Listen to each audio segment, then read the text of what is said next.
ఓం శ్రీమాత్రే నమః. ఈ వీడియోలో మనం ప్రతినిత్యము పారాయణ చేసే శ్రీ లలితా సహస్రనామ స్తోత్రం ఏ పురాణం నుండి వచ్చినది, అలాగే శ్రీ లలితోపాఖ్యానం గురించి వివరంగా తెలుసుకుందాం. ఎందుకంటే ఈ లలితోపాఖ్యానాన్ని ఆధారంగా చేసుకొని లలితా సహస్రనామం ఏర్పాటు చేయబడింది.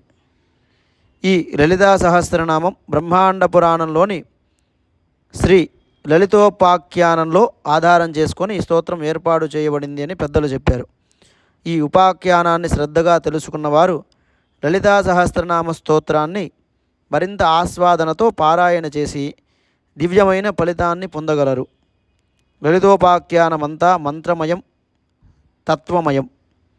మంత్ర విద్యలో ఒకటైన శ్రీ విద్య, బ్రహ్మ విద్య కూడా. అందుకే స్వతంత్రే తే తంత్రం అన్నారు శంకరుల వారు. స్వతంత్ర సర్వతంత్రేసి దక్షిణామూర్తి రూపిణి అనే నామాలు ఇతర తంత్రాల కంటే శ్రీ విద్యా తంత్రం ఒక ప్రత్యేకమైనదని తెలియజేస్తున్నాయి.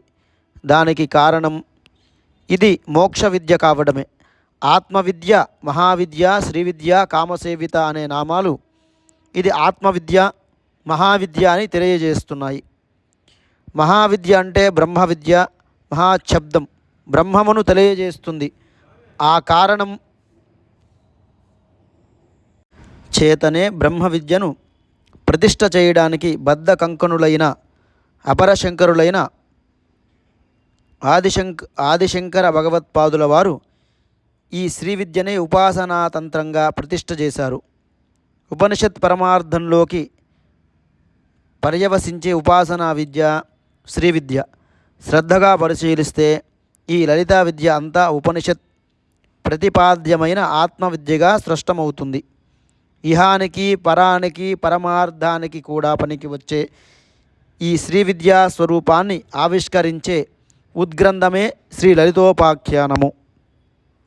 అసలు శ్రీ విద్య అంటే ఏమిటి? శ్రీ అంటే చైతన్యముని అర్థము. శ్రీ విద్య అంటే చైతన్య విద్య, చైతన్యోపాసనే శ్రీ విద్య. పరబ్రహ్మ అంటేనే చైతన్యం, ఆత్మ అంటేనే చైతన్యం. కాశ్మీర శైవ సిద్ధాంతంలో మొట్టమొదటి సూత్రం చైతన్యమాత్మ. సృష్టిలో అంతటా వ్యాపించిన ఆత్మ చైతన్యం. ఆ చైతన్యమే శ్రీ. శ్రీ అంటేనే చైతన్యం. శోభ, కళ, కాంతి ఇత్యాదులు చైతన్యమే శ్రీ. అది లేనప్పుడు ఎన్నుంటా లాభం ఏముంది? ఆ చైతన్య రూపిణి అయిన మాత శ్రీమాత అని కీర్తించబడుతోంది. ఆ శ్రీమాతకు సంబంధించిన సూక్తం శ్రీ సూక్తం. ఆ తల్లికి సంబంధించిన మంత్రం శ్రీ మంత్రం. ఆ తల్లి యొక్క అధిష్టానం శ్రీ యంత్రం, శ్రీచక్రం. ఇది శ్రీ విద్య. ఈ లలితోపాఖ్యానంలో ఇంకా ప్రవచనం చాలా ఉంది. అది వచ్చే వీడియోలో తెలుసుకుందాం. ఇలాంటి మరింత ఆధ్యాత్మిక చింతన కోసం మా ఛానల్ని సబ్స్క్రైబ్ చేసుకోండి.